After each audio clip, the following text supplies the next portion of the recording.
Hi friends, welcome back to tiny thoughts hub. Last వీడియోలో మనం less టైంలో ఎఫెక్టివ్గా ఎలా స్టడీ చేయాలో చూసాం.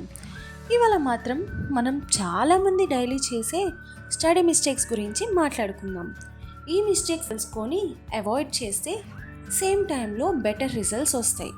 సో మనం చేసే first mistake just reading is study. చాలామంది అనుకుంటారు బుక్ ఓపెన్ చేసి చదివితే స్టడీ అయిపోయిందని. But reading alone is not studying. చదివిన మ్యాటర్ నెక్స్ట్ డే గుర్తు ఉండకపోతే అది వేస్ట్ ఎఫర్టే కదా.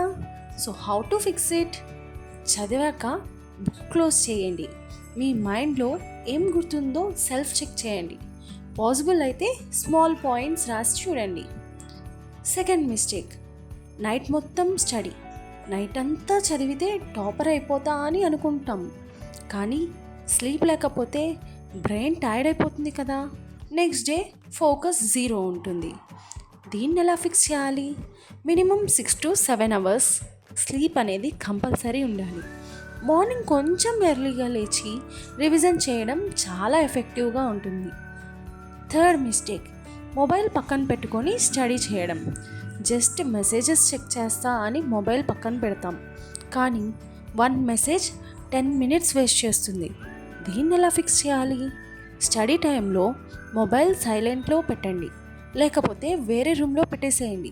25 to 30 minutes కంప్లీట్ ఫోకస్తో చదవండి. తర్వాత 5 minutes బ్రేక్ తీసుకోండి.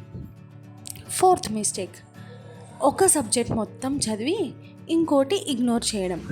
ఒక సబ్జెక్ట్ ఈజీ అనిపిస్తే అదే చాలా అవర్స్ చదివేస్తాం. డిఫికల్ట్ సబ్జెక్ట్ని పోస్ట్పోన్ చేస్తాం. దీన్ని ఎలా ఫిక్స్ చేయాలి? సబ్జెక్ట్స్ని మిక్స్ చేయండి.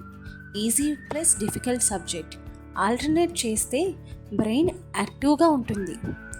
Fifth mistake, last minute stress. Exam దగ్గర పడితే ప్యానిక్ స్టార్ట్ అవుతుంది. అప్పుడు చదివినా కూడా మైండ్ యాక్సెప్ట్ చేయదు. దీన్ని ఎలా ఫిక్స్ చేయాలి? డైలీ కొంచెం కొంచెం రివిజన్ చేయండి. వీక్లీ ఒక స్మాల్ రీక్యాప్ చేసుకుంటే ఎగ్జామ్ టైం టెన్షన్ తగ్గిపోతుంది. సో స్టడీ అంటే ప్రెజర్ కాదు ఫ్రెండ్స్, రైట్ మెథడ్తో చేసిన ఎఫర్ట్. ఈ చిన్న మిస్టేక్స్ అవాయిడ్ చేస్తే మీ కాన్ఫిడెన్స్ ఆటోమేటిక్గా పెరుగుతుంది. ఈ వీడియో మీకు హెల్ప్ఫుల్ అయితే లైక్ చేయండి. ఇంకా ఇలాంటి సింపుల్ ఎడ్యుకేషన్ వీడియోస్ కోసం టైనీ థాట్స్ హబ్ని సబ్స్క్రైబ్ చేయండి. Thank you.